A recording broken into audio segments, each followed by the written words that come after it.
Halo adik-adik Smart Generation, apa kabar kalian semua? Berjumpa kembali di video pembelajaran Primagama. Perkenalkan, nama kakak Aryani Astuti, instruktur Smart Tematik. Nah, pada video pembelajaran kali ini kita akan membahas tentang tema 7, yaitu perkembangan teknologi. Untuk lebih jelasnya, yuk kita simak video pembelajaran berikut ini.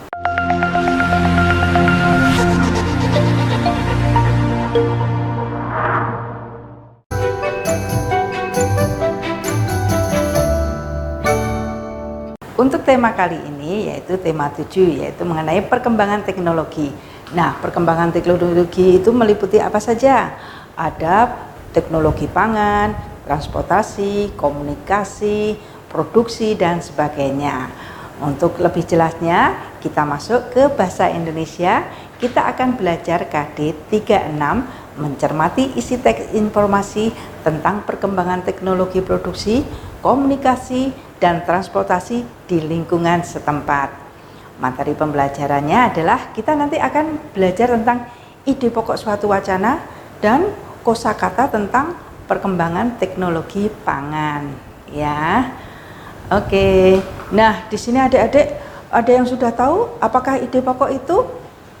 Nah, ide pokok suatu wacana adalah masalah utama yang dibahas dalam suatu paragraf. Nah, untuk mencari ide pokok ini ada beberapa cara, Dek. Yang pertama, nanti kita harus mencari kalimat utamanya. Nah, di kalimat utama ini ide pokok itu pasti ada. Nah, kalau kalimat utama itu bisa kita cari di awal kalimat atau di akhir kalimat. Ide pokok itu bisa satu kalimat utama itu penuh, tapi bisa kita ambil intinya saja. Sudah jelas ya adik-adik? Ya, oke. Sip. Kita lanjut, nanti kita akan belajar juga tentang kosakata. Nah, kosakata adalah banyaknya kata-kata yang dimiliki oleh suatu bahasa. Nah, nanti kita akan belajar dua ini. Untuk lebih jelasnya, kita masuk ke soal-soal berikut ini. Terdapat berbagai metode pembuatan tempe, namun teknik pembuatan tempe di Indonesia secara umum terdiri dari tahapan perebusan, pengupasan, perendaman, dan pengasaman, pencucian, pemberian ragi, pembungkusan. Pada tahap awal pembuatan tempe, biji kedelai direbus. Tahap perebusan ini berfungsi agar biji kedelai menyerap air sebanyak mungkin. Jika telah direbus, maka dilanjutkan ke tahap pengupasan. Nah, ide pokok paragraf di atas adalah, kita lihat ya, kalimat utamanya ada di awal atau di akhir kalimat. Kita lihat ternyata di sini terdapat berbagai metode pembuatan tempe, dan yang di akhir, jika telah direbus maka dilanjutkan ke tahap pengupasan. Nah, karena di sini kalimat utamanya ada di awal kalimat, yaitu terdapat berbagai metode pembuatan tempe, maka jawabannya adalah yang D, yaitu metode pembuatan tempe. Untuk A, B, dan C ini hanya merupakan kalimat penjelas. Kita lanjutkan. Untuk soal berikutnya, adik-adik sudah jelas ya tentang ide pokok. Nah, ide pokok itu sebenarnya sama dengan gagasan pokok. Nah, kalau gagasan pokok, ide pokok itu sama. Kalau kalimat utama atau gagasan utama itu juga sama. Perbedaannya antara gagasan pokok sama kalimat utama, yaitu ingat kalau kalimat utama dari awal sampai akhir diambil sampai titik ya. Kemudian kalau gagasan pokok atau ide pokok itu hanya diambil intinya. Nah, sekarang soalnya adalah perkembangan teknologi transportasi sangat pesat. Jenis transportasi yang menjadi sorotan saat ini adalah mobil. Berdasarkan jenis bahan bakarnya terbagi menjadi dua jenis. Pertama adalah mobil dengan bahan bakar solar, dan yang kedua mobil dengan bahan bakar bensin. Nah, dua jenis mobil ini mempunyai keunggulan masing-masing yang kadang membuat bingung pemula sebagai calon pembeli mobil. Nah, di sini kakak jelaskan sedikit ya adik-adik, apa perbedaan yang menggunakan bahan bakar solar dan juga yang bensin. Kalau yang solar itu contohnya ada truk, ada bus, dan sebagainya. Kemudian kalau yang bensin seperti yang orang tua kalian punya itu, adik-adik di rumah pasti punya mobil ya. Nah, itulah biasanya dengan menggunakan bahan bakar bensin ya. Oke, kita masuk ke permasalahannya ya. Soalnya adalah gagasan pokok pada paragraf di atas adalah, ingat gagasan pokok sama dengan ide pokok ya. Yaitu kita lihat di kalimat utamanya adalah perkembangan teknologi transportasi sangat pesat. Berarti jawabannya kita lihat A, B, C, dan D. Kalau B, mobil berdasarkan jenis bahan bakarnya ada 2 jenis, yaitu mobil dengan bahan bakar solar dan mobil dengan bahan bakar bensin. Yang C, 2 jenis mobil memiliki keunggulan masing-masing. Dan yang D, mobil menjadi transportasi sorotan. Ini B, C, dan D adalah hanya kalimat penjelas.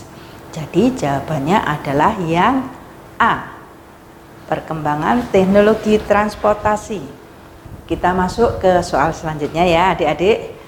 Oke, kita lanjutkan.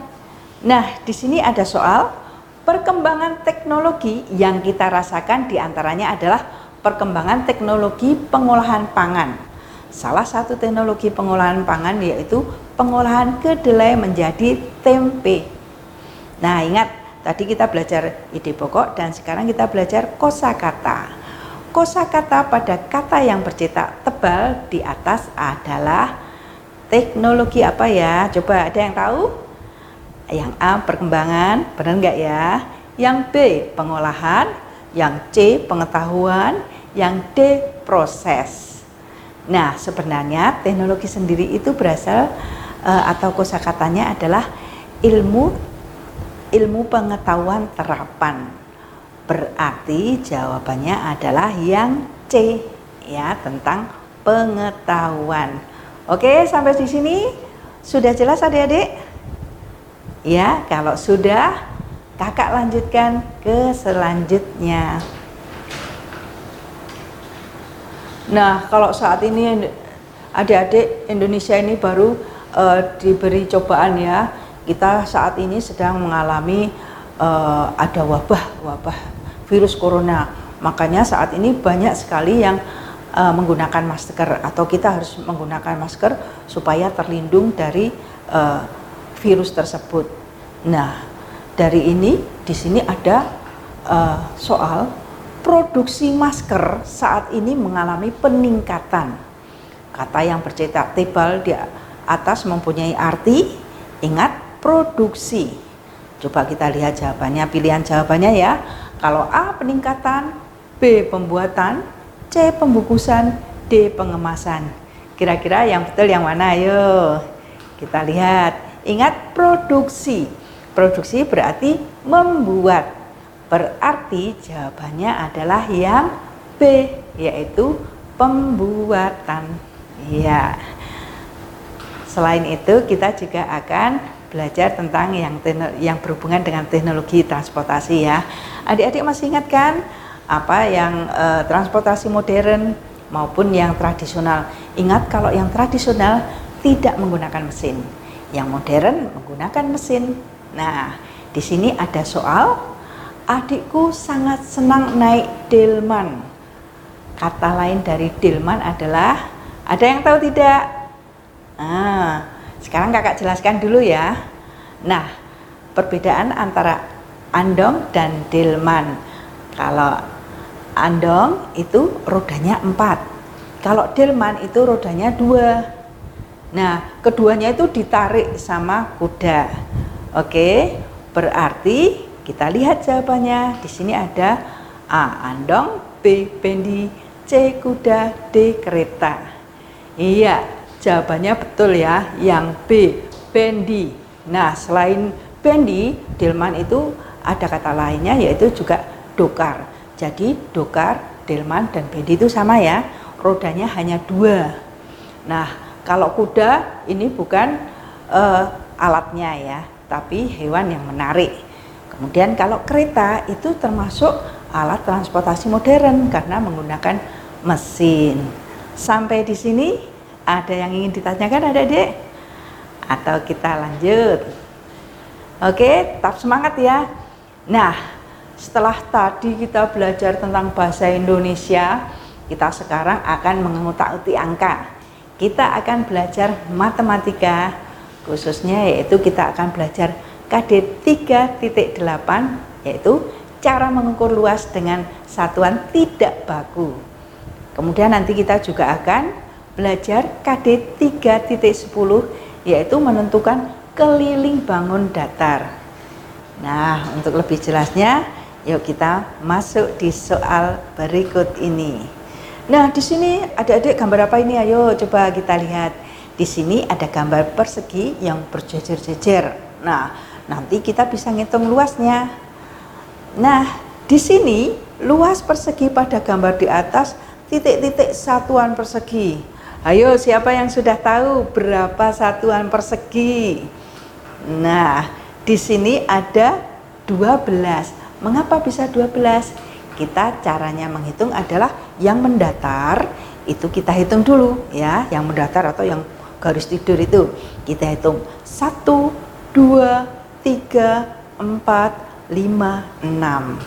Nah, kemudian yang garis naik atau lebarnya ya ini ada 2 kotak. Jadi 6 dikali 2 sama dengan 12. Ya, semuanya sudah jelas ya. Kakak yakin kalian sudah jelas semua. Oke, untuk selanjutnya kita lebih yang menantang lagi.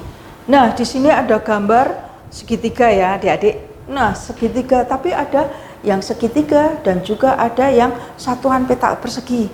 Bagaimana caranya menghitung? Oke, caranya menghitung nanti yang segitiga itu 2 segitiga dihitung jadi 1. Oke, sudah paham? Kalau sudah, kita hitung semuanya. Kita hitung ya.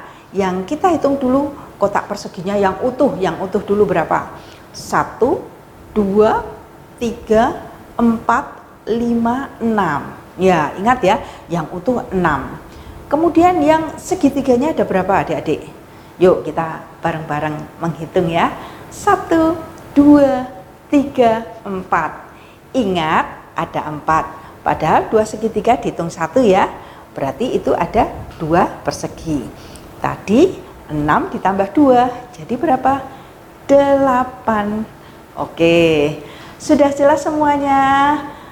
Ayo kita semakin semangat lagi ya. Enak sekali ya kalau kita belajar matematika.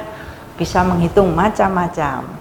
Nah, untuk soal selanjutnya kita akan belajar keliling, menghitung keliling. Bagaimana sih menghitung keliling? Ingat, ada kata keliling berarti kita harus mengelilingi. Adik tinggal menambah-nambahkan saja. Dipanjang, lebar, tambah panjang lagi, tambah lebar lagi. Ingat, garis yang sejajar panjang sama panjang itu panjangnya sama. Kemudian lebar sama lebar itu juga panjangnya sama. Ya. Jadi cara menghitung keliling bangun ini adalah di sini panjangnya 12, lebarnya 6. Tinggal tambahkan saja 12 ditambah 6, 18 ya. Tambah 12 lagi berapa adik-adik? Silahkan hitung. Oke, betul, sip, 30 ya. Nah, kita hitung tambah lebarnya tambah 6. Berarti hasilnya keliling bangun di atas adalah 36. Sampai sini sudah jelas belum? Masih ada yang ditanyakan sama kakak? Oke, kayaknya sudah jelas semuanya ya.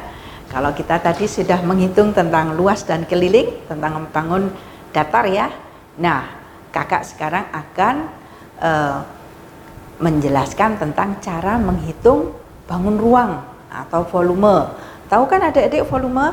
Nah, di rumah kan ada bak mandi nih, ada airnya. Nah, isi inilah yang disebut volume.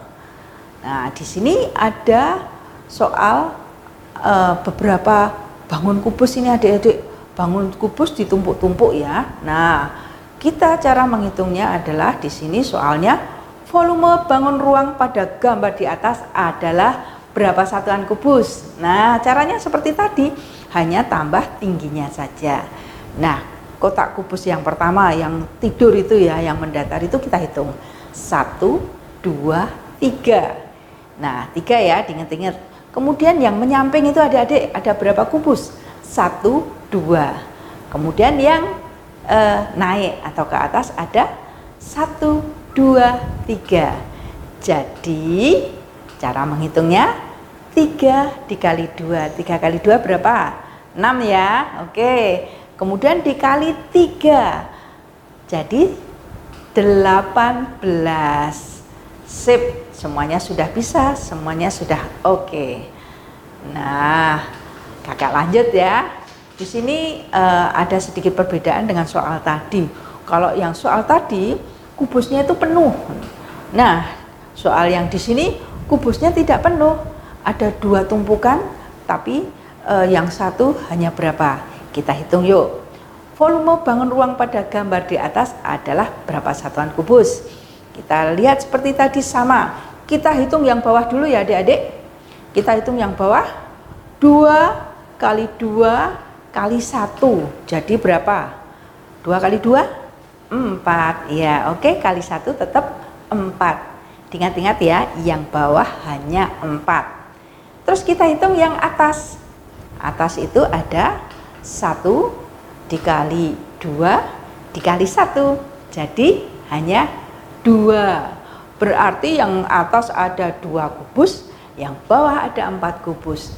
Semuanya jadi 6 kubus satuan. Oke adik-adik, setelah tadi kita belajar matematika, nah kita akan belajar tentang IPA. IPA nanti yang akan kita pelajari mengenal teknologi, kemudian jenis produksi teknologi pangan. Selain itu manfaat teknologi pangan dan juga mengenai perkembangan teknologi produksi. Nah, di sini nanti kan ada beberapa gambar ya adik-adik. Pasti kakak yakin kalian sudah pernah makan keju kan? Nah, di sini ada gambar keju. Keju itu biasanya kita makan dengan bersama roti ya. Kemudian yang gambar kedua itu nugget. Siapa yang nggak tahu nugget? Nah, kakak yakin kalian pasti pada seneng nugget. Karena apa? Karena makanan ini biasanya menjadi favorit untuk lauk adik-adik ya. Ada yang nggak suka? Tentunya kalian suka semuanya ya. Nah, nugget ini diolah dari apa adik-adik? Sebenarnya ini teknologi pangan dari bahan dasarnya itu ayam. Ayam diolah, kemudian diberi bumbu-bumbu dan digoreng, jadilah nugget. Kemudian gambar yang selanjutnya ini ada apa? Yogurt. Siapa yang tidak suka yogurt? Iya, memang yogurt kan ada yang rasanya masam ya, agak masam. Nah, olahan ini sekarang rasanya bermacam-macam, tidak hanya original ya. Bisa kalau ditambahin buah-buahan, misalnya tambah stroberi, nanti bisa rasa stroberi. Tambah mangga, rasa mangga, macam-macam. Terserah kalian mau pilih yang mana nanti ya. Kemudian di sini ada gambar sosis. Sosis itu terbuat biasanya dari daging sapi, tapi sekarang sudah ada dari daging ayam ya.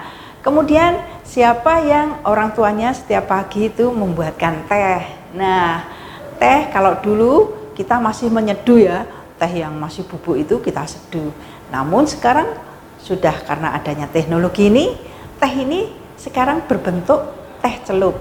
Jadi tinggal nyelupin aja adik-adik. Tinggal nyelupin, diseduh dengan air, nanti sudah jadi. Jadi nggak terlalu menunggu lama supaya bercampur tehnya dengan air tadi ya. Nah, kemudian juga ada susu dan juga ada sambal. Sambal ini kalau zaman dulu hanya dicobek adik-adik, dicobek dan kita hanya ngambil saja. Nah, sekarang sambal ini sudah dikemas dengan botol yang kaca maupun yang plastik. Ya, oke, sudah jelas? Nah, kalau sudah jelas, kita masuk ke soalnya ya. Oke, kita masuk soal yang pertama. Teknologi pengolahan pangan semakin berkembang, terutama dalam pengolahan makanan pokok. Bahan makanan pokok diperoleh dari hasil, ingat, bahan makanan pokok. Makanan pokok itu bisa dari padi, dari jagung, terus dari ketela, sagu dan sebagainya. Oke. Nah, jawabannya di sini ada A, perindustrian, B, perkebunan, C, pertanian, D, peternakan.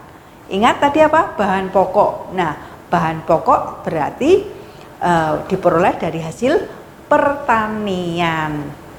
Ada padi, ada jagung ya. Semuanya itu adalah hasil pertanian. Oke, sudah jelas? Kita lanjut. Nah, perkembangan teknologi produksi sandang juga menjadi pusat perhatian.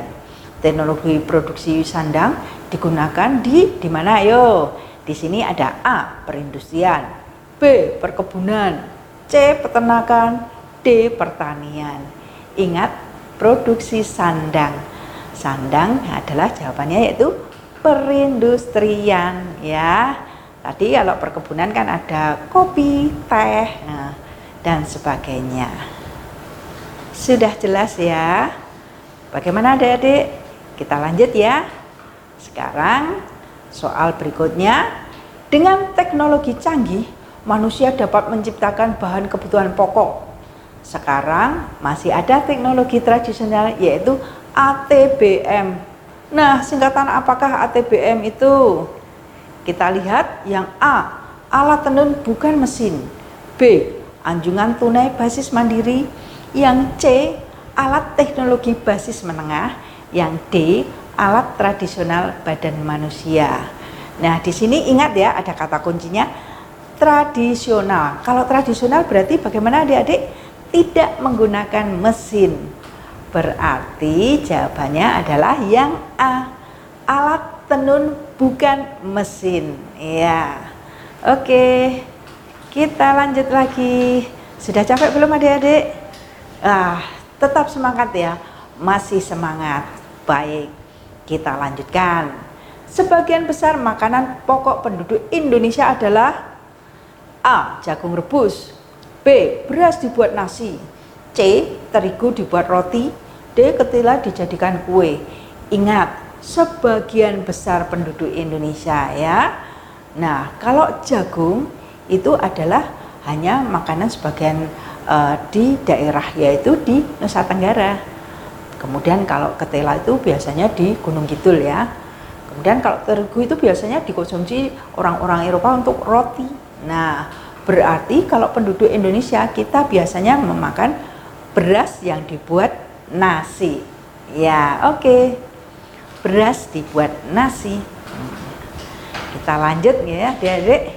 Nah, di sini hasil pertanian yang dapat dibuat tempe, tahu, dan susu adalah siapa yang tahu? Yang A, kacang kapri, B, kacang buncis, C, kacang kedelai, D, kacang panjang. Nah, di sini ada A, B, dan D. Ini biasanya diolah menjadi sayur atau masakan. Jadi, yang jawabannya yang benar adalah kacang kedelai. Nah, selain tadi kacang kedelai itu untuk tempe, tahu, dan susu juga bisa dibuat kecap. Ya, itu juga teknologi pangan ya. Nah, setelah kita belajar IPA dari pengolahan pangan tadi, kita akan lanjutkan ya, kita ke belajar ilmu pengetahuan sosial. Ini masih ada kaitannya dengan teknologi tadi. Nah, di IPS ini kita akan belajar tentang alat komunikasi dan transportasi. Nah, kita lihat ya gambar-gambarnya di sini. Di sini ada kentongan, kemudian ada handphone. Ini adalah alat komunikasi. Yang kentongan itu adalah alat komunikasi zaman dahulu, sedangkan handphone adalah alat komunikasi zaman modern. Kemudian ini ada alat transportasi bus ya. Kemudian sebelahnya ada kapal. Nah, yang bus ini adalah transportasi di darat, sedangkan kapal adalah alat transportasi di air ya. Oke, kita lanjut ya. Supaya lebih jelasnya, kita coba kita ulas soal-soal berikut ini. Yang pertama, dalam teknologi seperti saat ini, manusia tidak kesulitan berkomunikasi. Alat berikut ini yang merupakan sarana alat komunikasi langsung yang canggih adalah A, email, B, telepon, C, televisi, D, radio. Ingat ya, alat komunikasi yang langsung. Kalau langsung berarti langsung bercakap-cakap. Email langsung enggak? Oh tidak ya, email melalui surat elektronik. Kemudian kalau televisi kita hanya bisa melihat saja ya, kita hanya melihat. Kalau radio kita hanya bisa mendengar. Jadi jawabannya yang betul adalah yang B, telepon. Kita lanjut ya. Sekarang soal berikutnya. Salah satu jenis komunikasi yang masih sering digunakan adalah surat. Nah, di bawah ini yang menyediakan jasa pengiriman surat adalah A. PT Pos Indonesia, B. PT Telkom, C. PT PDAM, D. PT PLN. Nah, sekarang kakak jelaskan dulu ya. Kita ke B dulu aja, PT Telkom. Nah, PT Telkom ini beliau bergerak dalam bidang jasa apa? Di bidang jasa telekomunikasi. Kemudian kalau PDAM ini yang dalam bidang jasa air, penyediaan air, biasanya hanya di daerah-daerah ya. Kemudian kalau yang PLN ini merupakan perusahaan listrik negara. Nah, listrik ini yang mengurusi adalah PLN. Jadi yang mengurusi tentang pengiriman jasa surat yang saat ini masih ada itu adalah PT Pos Indonesia. Oke, jadi jawabannya adalah yang A. Kita lanjut. Kemudian soal selanjutnya. Badan usaha milik negara atau BUMN. Nah, sering kan kita adik-adik mendengar kata BUMN. Nah, di sini Badan Usaha Milik Negara Indonesia yang bergerak di bidang transportasi. Ingat transportasi ya. Yang A PT Insan, yang B PT KAI, yang C PT Telkom, yang D Perum Bulog. Nah, kalau yang bergerak dalam transportasi yaitu yang B PT KAI, singkatan dari Kereta Api Indonesia. Sudah jelas ya, tadi kan Telkom kan untuk telekomunikasi. Kita lanjut ya adik-adik. Nah, soal selanjutnya. Di bawah ini yang termasuk media cetak dalam bidang komunikasi adalah A. Internet, radio, dan majalah. Ingat, media cetak, internet termasuk cetak bukan adik-adik? Tidak ya, bisa. Ini merupakan elektronik, media elektronik. Kemudian yang B, televisi, koran, dan surat. Nah, kalau koran dan suratnya sudah betul cetak, tapi televisinya tidak. Ini adalah media elektronik. Jadi B juga bukan. Kemudian yang C, internet, majalah, dan koran. Majalah dan koran termasuk media cetak, tetapi internet bukan ya. Jadi jawabannya yang pasti adalah yang D, surat, koran, dan majalah. Sudah tahu semuanya? Nah, di sini ini yang untuk pelajaran IPS ya, ini yang terakhir nih soalnya. Di bawah ini adalah alat komunikasi tradisional. Ingat, tradisional tidak memakai mesin ya. Yang A, handphone, yang B, telepon, yang C, kentongan, yang D, internet. Tadi di awal kan sudah kakak jelaskan, kalau yang tradisional adalah kentongan. Berarti jawabannya adalah yang C. Nah, sampai di sini adik-adik sudah jelas tentang teknologi komunikasi dan transportasi ya. Oke, kalau kita sudah belajar IPS, kita belajar lagi ke PKN, Pendidikan Pancasila dan Kewarganegaraan. Nah, di PPKN ini kita akan belajar KD 33, yaitu tentang menjelaskan makna keberagaman karakteristik individu di lingkungan sekitar. Kemudian materi pembelajaran hari ini ya, kita akan belajar tentang ragam karakteristik individu atau suku bangsa. Kemudian kolaborasi dengan adanya ragam karakteristik individu, dampak positif dan negatif dari keragaman karakteristik individu itu sendiri. Nah, di sini kakak perlihatkan ada gambar keberagaman karakteristik individu. Ini adalah kumpulan dari individu-individu dari pulau ke pulau ya. Ada yang dari Bali, ada yang dari Papua, Kalimantan, kemudian Pulau Jawa, dan juga ada Pulau Sumatera. Kalian pasti sudah tahu semuanya ya. Oke, untuk lebih jelasnya kita masuk ke soal. Nah, di sini ada soal bahasa sebagai alat pemersatu bangsa yang dipergunakan adalah A. Bahasa Indonesia, B. Bahasa Jawa, C. Bahasa Arab, dan D. Bahasa Inggris. Ingat, alat pemersatu di Indonesia adalah bahasa Indonesia ya. Kalau bahasa Jawa itu hanya di daerah ya. Kemudian kalau bahasa Arab digunakan di Arab biasanya. Cuman di sini ada sebagian kecil yang memakai bahasa sehari-hari Arab karena mereka keturunan Arab. Kemudian kalau bahasa Inggris itu untuk internasional ya. Oke, kakak lanjut ya.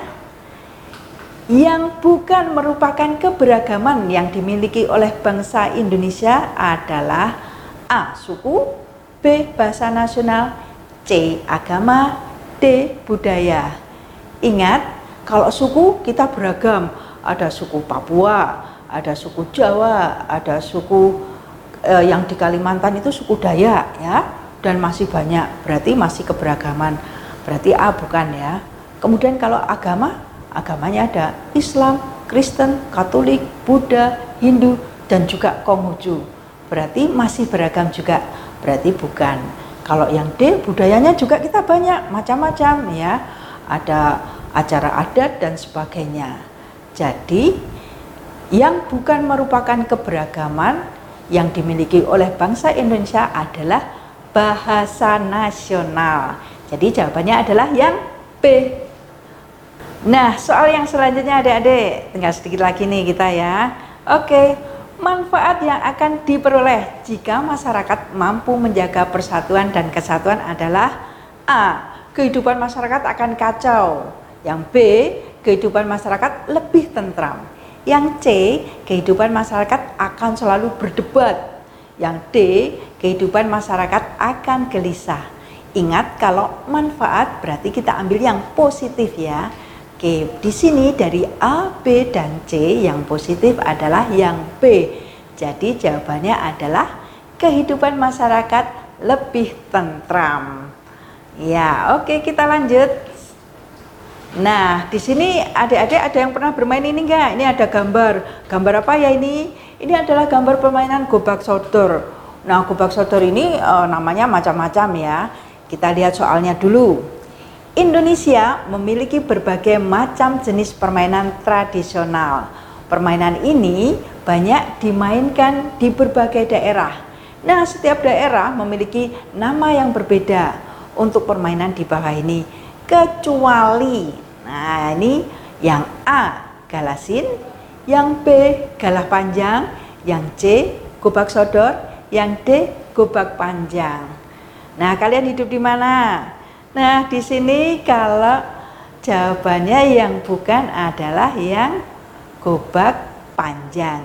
Kalau galah panjang itu nama di permainannya di daerah Riau ya, galasin, dan kalau gobak sodor itu di Jawa. Oke, jelas ya kalian? Suatu saat mainkanlah dengan teman-teman biar tetap bersosialisasi. Itu soal selanjutnya, nih soal terakhir ini, biar adik-adik nggak capek ya. Nah, keberagaman yang ada di Indonesia antara lain keberagaman ada suku bangsa, lambang negara, Pancasila, dan bahasa Indonesia. Nah, keberagaman yang di sini adalah yang A, suku bangsa. Karena suku bangsanya kita banyak banget ya adik-adik, dari Sabang sampai Merauke. Demikian adik-adik Smart Generation penjelasan materi tema 7. Semoga bermanfaat untuk kalian semua. Sampai berjumpa di video pembelajaran selanjutnya. Jangan lupa subscribe channel YouTube kita dan bunyikan lonceng agar tetap update video kita. Primagama siap, Primagama smart, Primagama terdepan dalam prestasi.